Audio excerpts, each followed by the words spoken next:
बिस्मिल्लाहिर्रहमानिर्रहीम। अस्सलाम वालेकुम व्यूअर्स। वीकली मार्केट रिव्यू की वीडियो के साथ इरफान अवान आपकी खिदमत में हाजिर। तो आज की इस वीडियो में एक तो हम उन फैक्टर्स का एनालिसिस करेंगे जो जिन्होंने लास्ट वीक की जो वोलेटाइल मार्केट परफॉर्मेंस है उसमें कंट्रीब्यूशन दी, और उसके साथ साथ हम एक स्पेशल एनालिसिस आपके लिए ला रहे हैं कि ये जो फाइनेंस मिनिस्टर की एक नई अपॉइंटमेंट की न्यूज़ आई है, और उसके साथ साथ जो बायलैटरल और इंटरनेशनल जो डोनर्स हैं और क्रेडिटर्स हैं उनके साथ जो डेट की टर्म सॉफ्टन करने की बात हो रही है और जो एड की बात चल रही है, तो ये काफ़ी अच्छी हमारे लिए इकोनॉमिक डेवलपमेंट होने जा रही है। तो इस वीडियो में आगे चल के हम आपके साथ इसके रिपरकशंस का और इसके पॉजिटिव और नेगेटिव्स का एक कंप्लीट एनालिसिस आपको देंगे। सो इट इज़ रिक्वेस्टेड कि हमारी वीडियो को एंड तक देखें, ताकि इसमें जो इन्फॉर्मेशन हम आपको प्रोवाइड कर रहे हैं वो आपकी जो फ्यूचर इन्वेस्टमेंट डिसीजन मेकिंग है या जो आपका इन्वेस्टमेंट प्लान है उसकी एग्जीक्यूशन में आपके लिए हेल्पफुल साबित हो। इसके साथ साथ रिक्वेस्ट है कि हमारी चैनल को सब्सक्राइब कीजिए और हमारे वीडियोस को ज़्यादा से ज़्यादा लाइक और शेयर कीजिए। तो वीडियो को स्टार्ट करते हैं। व्यूअर्स, पिछले हफ्ते में मार्केट में हमने बेयरिश ट्रेंड देखा, और ओपनिंग इंडेक्स की जो 19 सितंबर की क्लोजिंग थी वो 41,521 के लेवल पे थी, और हमने जुमे के दिन देखा कि ये जो क्लोजिंग है वो 40,620 के लेवल पे हुई। और पिछले 5 ट्रेडिंग सेशंस में जो है KSE 100 इंडेक्स ने 1069 पॉइंट्स लूज़ किए, which is 2.5% of the index, जो अगर हम इसको परसेंटेज वाइज कैलकुलेट करें। इसके अलावा अगर हम मार्केट वॉल्यूम्स का व्यूअर्स एनालिसिस करें तो मार्केट वॉल्यूम्स जो थे एवरेज वो 166 मिलियन शेयर्स के रहे। इनमें भी वीक ऑन वीक बेसिस पे 5% का डिक्रीज़ आया। इसी तरह जो फॉरनर्स थे व्यूअर्स, फॉरनर इंडिविजुअल्स ख़ास तौर पे ये नेट बायर्स रहे हैं मार्केट में, और this is to do the TRG factor, इसमें काफ़ी उसका सब्सटेंशियल पार्ट है। और अगर हम लोकल इन्वेस्टमेंट प्रोफाइल देखें तो उसमें इंडिविजुअल्स और कंपनीज जो हैं वो नेट बायर रहे, वेयर एज इंश्योरेंस और म्यूचुअल फंड की तरफ से काफ़ी ज़्यादा सेलिंग हमने देखी। तो व्यूअर्स, इस वीक में जो हमने डिफरेंट मार्केट अलर्ट्स आपके लिए बनाए उसमें हमने 2 पॉइंट्स आपके लिए हाईलाइट किए थे कि एक मार्केट में जो बेरिश ट्रेंड है वो अभी प्रिवेल कर रहा है, लेकिन हमने आपको बताया था कि उसकी जो इंटेंसिटी है वो कम हो गई है, और हम ये एक्सपेक्ट कर रहे हैं कि एक नेगेटिव ट्रेंड में, बेरिश ट्रेंड में जो मंदी की मार्केट है उसमें थोड़ा सा market we expect in levels पे शायद थोड़ा सा रुक जाए। और उसके साथ साथ जो दूसरा पॉइंट हमने आपके लिए हाईलाइट किया था वो ये था कि मार्केट में फ्रेश फ्लोज नहीं आ रहे, फ्रेश लिक्विडिटीज़ नहीं है। फंड्स जो हैं वो between different sectors and script, उसमें फ़ंड्स की चर्निंग हो रही है। एक सेक्टर में फ़ंड्स इन होते हैं बाय सम सेगमेंट, तो दूसरी 1 से 2 दिन में आप देखते हैं कि वो किसी उस सेक्टर में यानी उस स्क्रिप्ट में सेल आ जाती है, और फिर वो फ़ंड्स किसी दूसरे शेयर की तरफ चर्न हो जाते हैं या मूव हो जाते हैं। तो इसी चर्निंग की वजह से आपने देखा होगा कि शेयर की प्राइसेस थोड़ा सा ऊपर उठती हैं, लेकिन 1-2 दिन उस प्राइस मूवमेंट के बाद जो है उसमें वापस डिक्लाइन शुरू हो जाता है। This is apart from the TRG factor, जिसमें हमने काफ़ी अच्छा प्राइस एक्शन देखा, but we recommended to our clients कि आप इसमें एट करंट लेवल से एटलीस्ट 50% ऑफ योर पोर्टफोलियो अपनी जो है उसकी प्रॉफिट सेलिंग कीजिए।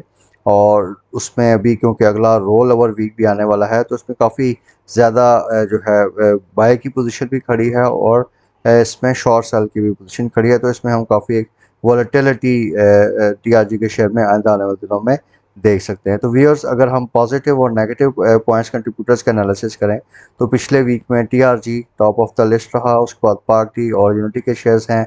लेकिन अगर हम नेगेटिव पॉइंट कंट्रीब्यूटर्स में देखें तो OGDC, PPL, लकी, मीज़ान बैंक और पाको है। PPL और OGDC की जो रिज़ल्ट एक्सपेक्टेशंस थी या जो डिविडेंड एक्सपेक्टेशंस थी वो बिलो एक्सपेक्टेशन आई, जिसकी वजह से हमने मार्केट में एक नेगेटिव प्राइस एक्शन देखा। तो व्यूअर्स, वो न्यूज़ डिस्कस कर लेते हैं जिसकी वजह से मार्केट में नेगेटिव सेंटीमेंट प्रिवेल किया। उसमें एक न्यूज़ ये आई कि लार्ज स्केल मैन्युफैक्चरिंग जो आउटपुट है वो मंथ ऑन मंथ बेसिस पे तकरीबन 16.5% उसमें कमी वाक़ हुई है। हमारे जो फॉरेन एक्सचेंज रिजर्व्स हैं उसमें भी वीक ऑन वीक बेसिस पे 278 मिलियन US डॉलर्स की कमी हुई है, वो तकरीबन 8.35 अरब US डॉलर के लेवल पे हैं। यानी अगर हम पिछले साल से इसका कंपैरिजन करें तो तकरीबन साल पहले ये लेवल्स 20 अरब डॉलर के थे, इसमें काफ़ी बड़ी डिक्लाइन हम देख रहे हैं। इसके अलावा जो अभी महंगाई या इन्फ्लेशन की काफ़ी हायर रेट्स चल रहे हैं, तो उसमें भी इन्वेस्टर्स में एक थोड़ा सा फियर ये पाया जाता है कि इतने हाई इंटरेस्ट रेट जो है इन्फ्लेशन में देयर इज़ अ चांस कि गवर्नमेंट जो है वो इंटरेस्ट रेट्स को फर्दर उसमें इंक्रीज ना कर दे। इसके अलावा जुलाई अगस्त का जो करंट अकाउंट डेफिसिट है वो 19% से डिक्रीज़ हुआ, लेकिन हमने अपने वीडियोज़ अलर्ट में आपको बताया कि ये एक एडमिनिस्ट्रेड डिक्रीज़ है, क्योंकि गवर्नमेंट ने काफ़ी ज़्यादा इंपोर्ट पर रिस्ट्रिक्शंस लगाई हैं, एलसीज़ वगैरह रोकी हैं, जिसकी वजह से आपका जो करंट अकाउंट डेफिसिट है वो कम हो रहा है, आपकी इंपोर्ट्स कम हुई हैं। लेकिन जिस तरह कि अभी सैलाब की तबाहकारियाँ हुई हैं, तो इसमें वी आर एक्सपेक्टिंग कि ये जो आपकी इंपोर्ट्स हैं आइंदा आने वाले दिनों में बढ़ेंगी, जिससे आपका जो है करंट अकाउंट डेफिसिट वो थोड़ा सा इंक्रीज़ कर सकता है। इसके अलावा व्यूअर्स इंटरनेशनल फ्रंट पे यूएस का जो फेड है उन्होंने अपने रेट्स में इंक्रीज़ किया, और इस रेट में इंक्रीज़ करने की वजह से जो डॉलर के फ्लोस हैं वो ज़्यादातर यूएस बॉन्ड की तरफ से डाइवर्ट हो गए, और उस डाइवर्जन की वजह से जो इंटरनेशनल फ्रंट पे अगर हम देखें तो डॉलर के अगेंस्ट तकरीबन सारी करेंसीज जो हैं वो वीक हुई हैं, इंक्लूडिंग पाकिस्तानी रुपी। तो क्योंकि हमारे पहले भी काफ़ी डोमेस्टिक इश्यूज थे, तो इस वजह से हमने लोकल और डोमेस्टिक अगर दोनों फैक्टर्स ने इसमें कंट्रीब्यूट किया है, उसमें हमने फर्दर रुपी में एक डेप्रिसिएशन देखी, और रुपया तकरीबन जो है वो 239 रुपये के लेवल तक चला गया अगेंस्ट वर्ल्ड डॉलर। तो वी सी के इसमें थोड़ा सा फर्दर वीकनिंग या डेप्रिसिएशन हम रुपी में देख सकते हैं।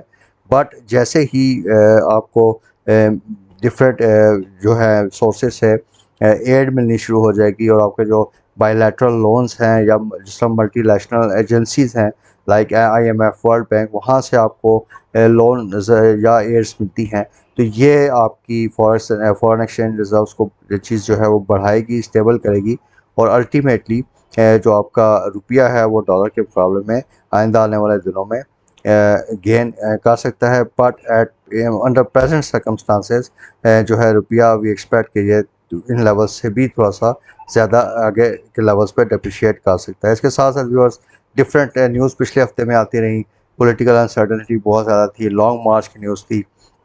हाउएवर सब्सिक्वेंटली उन्होंने अभी इसको थोड़ा सा पोस्टपोन कर दिया है, लेकिन इसकी वजह से भी इन्वेस्टर्स सेंटिमेंट में काफ़ी जो है नेगेटिव इफेक्ट आया, और हमने मार्केट में एक नेगेटिव एक्टिविटी देखी। तो इसके साथ साथ व्यूअर्स जो रिसेंटली यूएन ने प्रपोज किया कि पाकिस्तान का जो है डेट जो है उसको उसकी जो इंटरनेशनल डेट है उसकी सस्पेंशन की तरफ पाकिस्तान को सोचना चाहिए। तो इस न्यूज़ की वजह से जो है पाकिस्तान के जो डॉलर बॉन्ड्स हैं वो काफ़ी गिरे इंटरनेशनल मार्केट में, और उनमें बड़ा मेजर डिक्लाइन आया, और इस डिक्लाइन की वजह से भी जो है हमारे फॉरेन एक्सचेंज रिजर्व्स और ओवरऑल मार्केट्स पे एक नेगेटिव इफेक्ट आया है। तो व्यूअर्स, जिस तरह के वीडियो के शुरू में मैंने आपसे बात किया था कि इस वीडियो में हम एक स्पेशल जो भी थोड़ी सी डेवलपमेंट हमें बनती नज़र आ रही है वो आपके साथ डिस्कस करेंगे। तो व्यूअर्स, इसहाक डार जो है is coming to Pakistan, and most likely by Tuesday he will take oath as a finance minister. और ये जो टाइमिंग है व्यूअर्स इसहाक डार की वापसी की, ये बहुत ज़्यादा क्रिटिकल है, और इस टाइमिंग जो जिस वजह से he is taking auth now, अगर वो 2-3 महीने पहले भी ले सकते थे, उसकी रीज़न्स मैं आपके साथ डिस्कस करूँगा। लेकिन अभी जो इनका प्लान है कि ये जो आगे चल के कुछ पॉजिटिव डेवलपमेंट्स होने वाली हैं, उसमें इनको एक सेवियर का रोल जो है एक स्पॉट मिल सकता है, उनको एक स्वीट स्पॉट मिल जाएगा। और अगर वो factors as expected go through करते हैं, तो उस वजह से जितना भी क्रेडिट आएगा इकोनॉमिक स्टेबलाइजेशन का, वो जो है न्यू फाइनेंस मिनिस्टर अपने पास लेंगे कि जी ड्यू टू हिज एफर्ट्स ये चीज़ें हुई हैं। तो ये जो भी timing for his arrival and taking auth, ये बड़ी इंपॉर्टेंट है। उसकी रीजंस मैं आपके साथ अभी डिस्कस कर देता हूँ। जिस तरह कि अभी क्योंकि हमारे पास फ्लड रिलेटेड काफ़ी हमने देखा कि डिज़ास्टर्स सर्कमस्टांसेस हुए, तो उस वजह से इवन जो इंटरनेशनल एजेंसीज हैं लाइक आईएमएफ, तो उन्होंने जो है ये ख़बर आ रही है कि वो अपनी नेक्स्ट जो ट्रांच हमें रिसीव होगी उसका साइज़ बढ़ाएंगे, और साथ साथ क्योंकि ये लोन काफ़ी हार्श कंडीशंस पे लिया गया था, तो अभी उन्होंने थोड़ी सी इंडिकेशन दी है कि वो अपनी कंडीशंस को थोड़ा सा रिलैक्स कर सकते हैं। तो व्यूअर्स, अगर ये जो न्यूज़ आ रही है आईएमएफ थोड़ा सा हमें अलाउ कर देता है to lower the interest rates, तो इससे जो है हमारे पास गवर्नमेंट की जो डेट सर्विसिंग कॉस्ट है वो काफ़ी हद तक कम हो जाएगी, और उससे जो फिजिकल स्पेस हमें मिलेगा, वो जो एडिशनल रिसोर्स जनरेट होगा, वो हम जो है फ्लड रिलीफ और रिहैबिलिटेशन एक्टिविटीज़ में करेंगे, जिससे गवर्नमेंट के जो है दूसरे रिसोर्सेज पे से स्ट्रेन जो है वो कम होगा। इसी तरह व्यूअर्स, डिफरेंट बायलैटरल और मल्टीलैटरल एजेंसीज हैं जिन्होंने पाकिस्तान के साथ एड कमिट की है। जैसा कि आप जानते हैं कि यूएन सेक्रेटरी जनरल ने भी इस सिलसिले में काफ़ी एफर्ट की। तो अभी वर्ल्ड बैंक, उसकी तरफ से भी कुछ कमिटमेंट्स आई हैं। एशियन डेवलपमेंट बैंक ने भी आई थिंक $850 मिलियन की कमिटमेंट की है। और इसी तरह जो बाकी इंटरनेशनल एजेंसीज हैं, उनसे भी एक्सपेक्टेड है कि शॉर्ट टर्म्स में एक अच्छी मतलब sizable amount in the form of aid हमें मिल सकती है। उसके साथ साथ व्यूअर्स, जो आप देखेंगे ग्लोबल इकोनॉमिक स्लो डाउन हो रहा है, जिसमें ग्लोबल रिसेशन की न्यूज़ है। तो बेस्ड ऑन दैट आप देखेंगे क्रूड जो है वो तकरीबन $79 के लेवल पे, पर बैरल के लेवल पे अभी ये आ चुका है। और हमारे जैसी इंपोर्ट ड्रिवन इकॉनमी के लिए ये जो क्रूड ऑयल, क्योंकि एक मेजर कंपोनेंट है, तो ये हमारे करंट अकाउंट डेफिसिट और हमारे जो फॉरेन एक्सचेंज रिजर्व प्रेशर हैं, ये उसके लिए काफ़ी हेल्पफुल हो सकता है। और अगर इन लेवल्स पे ये मेंटेन रहता है या इनसे थोड़ा सा नीचे जाता है, तो इससे जो एक्सपेक्टेड रिजल्ट ये होगा कि हमारे फॉरेन एक्सचेंज रिजर्व्स पे प्रेशर कम होगा और हमारी करेंसी जो है वो अप्रिशिएट कर सकती है अगेंस्ट यूएस डॉलर्स। इसके साथ साथ viewers, due to the ongoing जो भी ये रिसेशन का एक हम फेज़ में दाखिल हो रहे हैं ग्लोबल फ्रंट पे, तो उसका एक बेनिफिट हमारे जैसी इंपोर्ट ड्रिवन इकॉनमीज़ के लिए ये होगा कि डिफरेंट कमोडिटीज़ हैं, लाइक कोल हो गया, पाम ऑयल हो गया, यू कैन नेम, जो भी मेन कमोडिटीज़ हैं, उनकी प्राइसेस अब बहुत ज़्यादा शार्पली गिरेंगी। और उन प्राइसेस के कम होने से हमारा इंपोर्ट बिल कम होगा, जिससे हमारे फॉरेन एक्सचेंज रिजर्व्स पे प्रेशर कम होगा और हमारी करेंसी में स्टेबिलिटी आएगी। और हमारा जो इकोनॉमिक बहुत ज़्यादा अभी अनसर्टेन पोजीशन बनी हुई है, इसमें ये काफ़ी एक पॉजिटिव रोल प्ले कर सकती है। तो व्यूअर्स, ये 3-4 मेन इवेंट्स हैं जो कि आइंदा आने वाले शॉर्ट टर्म में एक्सपेक्टेड है कि ये मटेरियलाइज होने जा रहे हैं और कुछ हो चुके हैं। इसी वजह से ये जो अभी आप डेवलपमेंट देख रहे हैं कि ये जो फाइनेंस मिनिस्टर जो नया अभी चेंज हो रहे हैं, इनकी टाइमिंग जो है वो बड़ी इम्पोर्टेंट है। और ऑब्जेक्टिव हमें बेसिकली यही फील होता है कि इस टाइम पे आके जो डिफरेंट आगे जाके पॉजिटिव डेवलपमेंट्स हो रही हैं, वो एक मतलब पॉजिटिव उसको सेंस में लेके ये अब शो करेंगे कि इन द शॉर्ट टर्म कि जी देखें, मुल्क में बड़ी अनसर्टेन इकोनॉमिक सिचुएशन थी, हमने काफ़ी हद तक उसको संभाल लिया है और हमने काफ़ी ज़्यादा उसमें इम्प्रूवमेंट किया। और डेफिनेटली जो इनकम्बेंट फाइनेंस मिनिस्टर होंगे वो इसका क्रेडिट लेंगे। तो व्यूअर्स, इसका एक पॉजिटिव इम्पैक्ट हम देख रहे हैं कि मे बी एक थोड़ा सा शॉर्ट टर्म में, लेकिन हो सकता है महीने डेढ़ बाद ये जो चीज़ है ये रिफ्लेक्ट करे हमारे स्टॉक मार्केट में भी, और इससे हमारी मार्केट की वैल्यूएशंस भी काफ़ी बेहतर हो सकती हैं। So watch out for the developments. ये जो भी आइंदा आने वाले दिनों में ख़ास तौर पे जो IMF, world bank, Asian development bank, ये जो हमें एड्स या डिफरेंट हमें कंसेशंस मिलेंगी, इस पे आपने गहरी नज़र रखनी है, क्योंकि इसका बड़ा पॉजिटिव इम्पैक्ट आएगा हमारी इकॉनमी के लिए, और जो हमें फ्लड से रिलेटेड लॉसेस हुए हैं उनको रिकूप करने के लिए।